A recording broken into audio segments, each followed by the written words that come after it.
दूरदर्शन, जिसने हमें टीवी देखना सिखाया। शक्तिमान, चित्रहार, विक्रम बेताल और मालगुडी डेज जैसे न जाने कितने ऐसे सीरियल्स थे जिससे आज भी हम दिल से कनेक्ट कर पाते हैं।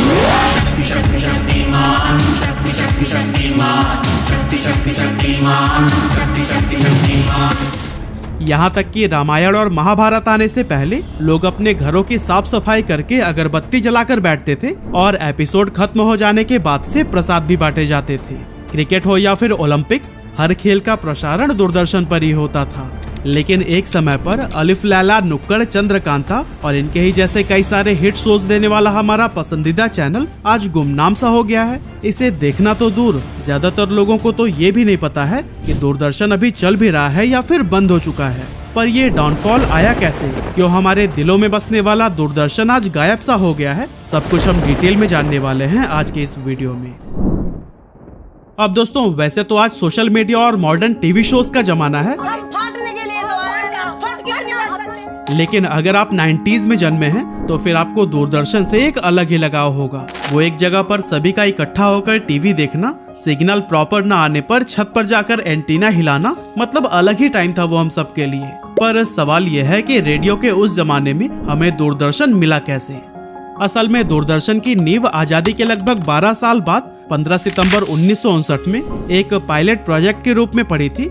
मतलब कि इसे सिर्फ एक एक्सपेरिमेंट के तौर पर शुरू किया गया था और इस टाइम पर चैनल का नाम रखा गया था टेलीविजन इंडिया। इस प्रोजेक्ट के लिए उस समय यूनेस्को ने इंडिया को $20,000 दिए थे और साथ ही 180 फिलिप्स के टीवी सेट्स भी प्रोवाइड किए थे। यूनेस्को बेसिकली भारत के अंदर एजुकेशन को प्रमोट करना चाहता था, इसीलिए जब इस चैनल को शुरू किया गया तब इसका पर्पस एंटरटेनमेंट से कहीं ज्यादा एजुकेशन प्रोवाइड करना था। इसीलिए यहाँ पर हेल्थ की बात होती थी, लोगों को अपने अधिकारों के बारे में बताया जाता था और ट्रैफिक रूल सिखाए जाते थे।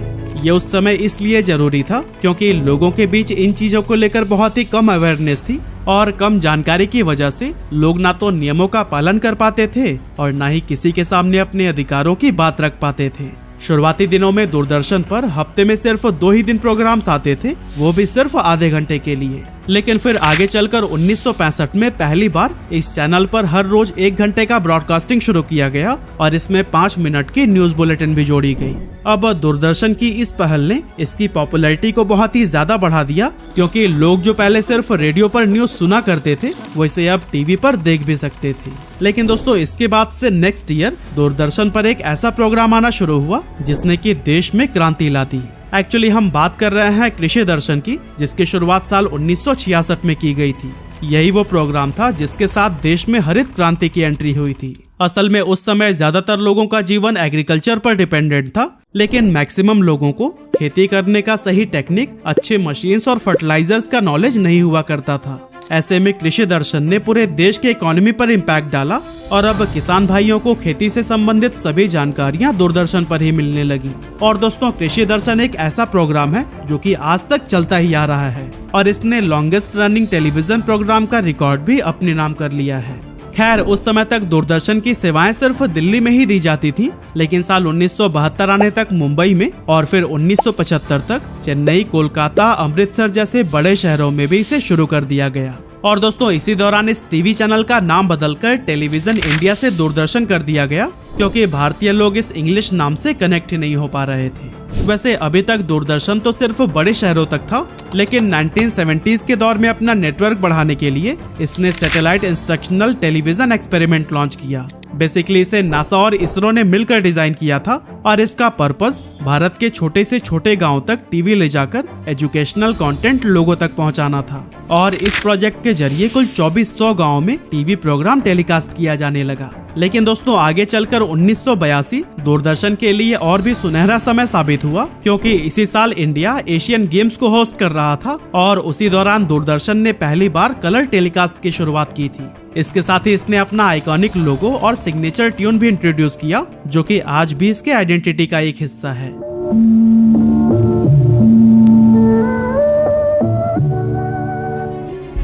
अब जब एशियन गेम्स को दूरदर्शन पर रंगीन कलर में ब्रॉडकास्ट किया गया तो फिर देश में मानो सनसनी सी फैल गई, क्योंकि अब लोग लाइव गेम्स को ब्लैक एंड व्हाइट की जगह कलर में देख रहे थे। इसके बाद से दूरदर्शन ने कुछ रंगीन शोज को भी लॉन्च किया, जैसे कि 1984 में आया हम लोग, जो कि इंडिया का पहला धारावाहिक शो था।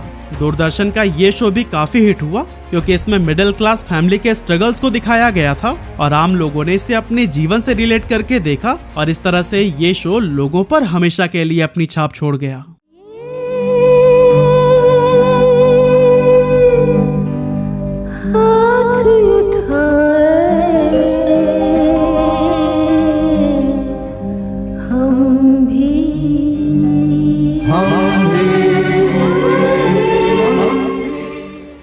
नाइनटीन 1980s के दौरान दूरदर्शन अपने पीक पर था क्योंकि इसने अपने कंटेंट में वैरायटी लाना भी शुरू कर दिया था।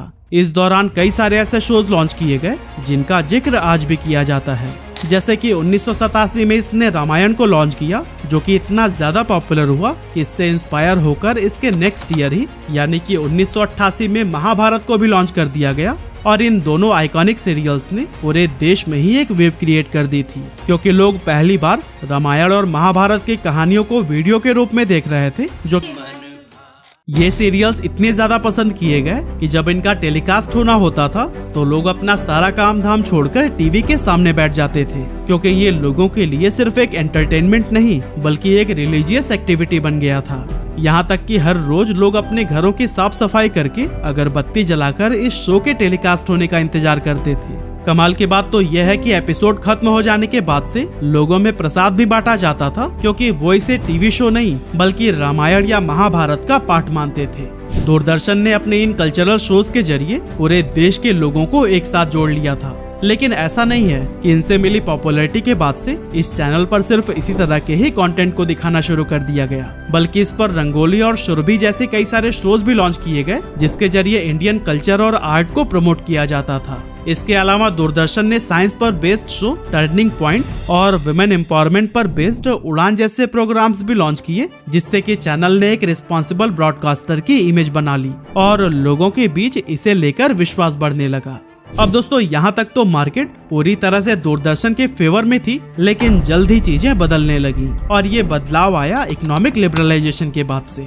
एक्चुअली 1991 में इंडिया के अंदर इकोनॉमिक लिबरलाइजेशन के बाद से विदेशी कंपनीज को इंडिया में अपना व्यापार सेटअप करने की परमिशन दे दी गई। अब पहले तो दूरदर्शन ही इंडिया का इकलौता टेलीविजन चैनल था जिसकी वजह से इसकी मोनोपोली क्रिएट हो गई थी, लेकिन जब प्राइवेट चैनल्स जैसे कि जी टीवी, स्टार प्लस और सोनी टीवी ने मार्केट में एंट्री ली तो फिर इस एंट्री के साथ ही केबल टीवी का जमाना शुरू हो गया। ये दूरदर्शन के लिए एक बहुत ही मुश्किल फेज था क्योंकि ये नए चैनल्स अपने साथ में मॉडर्न कंटेंट और फ्रेश आइडियाज लेकर आए थे जिसमें लोगों को एंटरटेनमेंट का नया रूप दिखाया गया। दूरदर्शन इस नए कंपटीशन के सामने अपने ट्रेडिशनल कंटेंट में फंसकर रह गया जिसकी वजह से इसकी टीआरपी गिरती चली गई और इसके ऑडियंस तेजी से प्राइवेट चैनल्स की तरफ शिफ्ट होने लगे। हालांकि व्योमकेश बख्शी और शक्तिमान जैसे शोज लाकर दूरदर्शन ने फिर से सुर्खियां बटोरी और फिर अलग अलग ऑडियंस सेगमेंट्स को उनकी खास जरूरत के अकॉर्डिंग कंटेंट दिखाने के लिए चैनल्स भी बांट दिए, जैसे कि जनरल एंटरटेनमेंट के लिए डीडी नेशनल, इंडियन कल्चर और हेरिटेज को प्रमोट करने के लिए डीडी भारतीय, स्पोर्ट्स ब्रॉडकास्टिंग के लिए डीडी स्पोर्ट्स, किसान और एग्रीकल्चर कंटेंट के लिए डीडी किसान और रीजनल लैंग्वेज और कल्चर के लिए डीडी रीजनल चैनल्स की शुरुआत की गई। और फिर इन्हीं कोशिशों के बीच 2005 में दूरदर्शन ने एक ऐसे शो को लॉन्च किया जो इसके गिरते ग्राफ को फिर से ऊपर ले गया। हम बात कर रहे हैं सीरियल हवाएं की, जो कि सुपरनेचुरल पावर्स पर बेस्ड था और इसे लोगों ने इतना पसंद किया कि इसने बेस्ट सीरियल का अवार्ड भी अपने नाम कर लिया। अब दोस्तों इन सफलता को देखकर तो लग रहा था कि अब दूरदर्शन प्राइवेट चैनल्स की छुट्टी करके एक बार फिर से अपनी मोनोपोली क्रिएट कर लेगा, लेकिन ऐसा कुछ भी नहीं हुआ। यहाँ तक कि 2010 के बाद से तो इसकी हालत और भी ज्यादा खराब हो गई क्योंकि बदलते वक्त के साथ धीरे धीरे लोगों की पसंद भी बदलती जा रही थी। लोग अब एडवांस हो रहे थे और मॉडर्न कंटेंट की तलाश में थे, लेकिन दूरदर्शन मानो जिद पकड़कर बैठा था कि वो अपना सिग्नेचर प्लॉट नहीं छोड़ेगा। तभी तो इसने अपनी कहानियों के साथ साथ कास्ट के कॉस्ट्यूम को भी वैसा ही रखा जैसा कि पहले के शोज में हुआ करता था। अगर शॉर्ट में कहें तो फिर कंटेंट और टेक्नोलॉजी को मॉडर्नाइज करने में देरी की वजह से ही दूरदर्शन हमारे फेवरेट चैनल्स की लिस्ट से बाहर होता चला गया और फिर इसकी जगह जी टीवी, स्टार प्लस और सोनी टीवी जैसे प्राइवेट चैनल्स ने ले ली। जी टीवी के शोज तारा और बनेगी अपनी बात, स्टार प्लस का कौन बनेगा करोड़पति और सोनी के सीआईडी जैसे सीरीज ने ऑडियंस के बीच एक खास जगह बना ली और लोग इन चैनल्स की तरफ खिंचते हुए चले गए। वहीं दूसरी तरफ दूरदर्शन वही पुराने स्टाइल के आउटडेटेड और लो बजट प्रोग्राम्स बनाता रहा, जिसके चलते इसकी व्यूवरशिप में गिरावट आने लगी। हालांकि दूरदर्शन ने नए कंपटीशन को टैकल करने के लिए प्राइवेट प्रोडक्शन हाउसेस के साथ में भी पार्टनरशिप की, जिनमें से दो बड़े नाम बालाजी टेलीफिल्म्स और साई टेलीफिल्म्स थे। साल 1990 और 2000 के दौरान इन प्रोडक्शन हाउसेस के शोज जैसे कि क्योंकि सास भी कभी बहू थी, कहानी घर घर की और कसौटी जिंदगी की इंडियन टेलीविजन इंडस्ट्री में काफी पॉपुलर हुए थे। लेकिन खराब प्रमोशन की वजह से ये पार्टनरशिप भी दूरदर्शन के कुछ खास काम नहीं आ सकी, जबकि प्राइवेट चैनल्स पर इन प्रोडक्शन हाउसेस के शोज को भरपूर टीआरपी मिल रही थी। इन लॉसेस की वजह से दूरदर्शन ने बालाजी टेलीफिल्म्स और साई टेलीफिल्म्स के स्लॉट्स को बेच दिया ताकि उनकी जगह दूसरे शोज को लाया जा सके। लेकिन ब्यूरोक्रेसी और स्लो डिसीजन मेकिंग प्रोसेस की वजह से ये अपने किसी भी स्ट्रैटेजी पर समय रहते काम नहीं कर पाए। इसके अलावा दूरदर्शन की बर्बादी के पीछे का एक और रीजन हमारी सरकार भी रही है, क्योंकि सरकारी चैनल होने की वजह से इस पर ज्यादातर कंट्रोल गवर्नमेंट का ही था। न्यूज में क्या दिखाना है और क्या नहीं, ये भी सरकार ही कंट्रोल करती थी। एग्जाम्पल के लिए देश में जब इमरजेंसी लगी तो देश में एक आग भड़क रही थी, जगह जगह लोग प्रोटेस्ट कर रहे थे और दंगे बढ़ते ही जा रहे थे, लेकिन असली ग्राउंड रिपोर्ट कभी खबरों में आई ही नहीं। इससे दूरदर्शन की इमेज पर बहुत ही बुरा असर पड़ा और लोगों का विश्वास भी इसके ऊपर से उठने लगा। हालांकि बाद में कुछ पॉपुलर शोज की वजह से इसकी खराब इमेज थोड़ी ठीक तो जरूर हुई, लेकिन आज के टाइम पर भी काफी लोगों का यही मानना है कि दूरदर्शन को सरकार ही कंट्रोल करती है, क्योंकि इसके ईयरली ऑपरेटिंग कॉस्ट का 68% सरकार के द्वारा ही पे किया जाता है।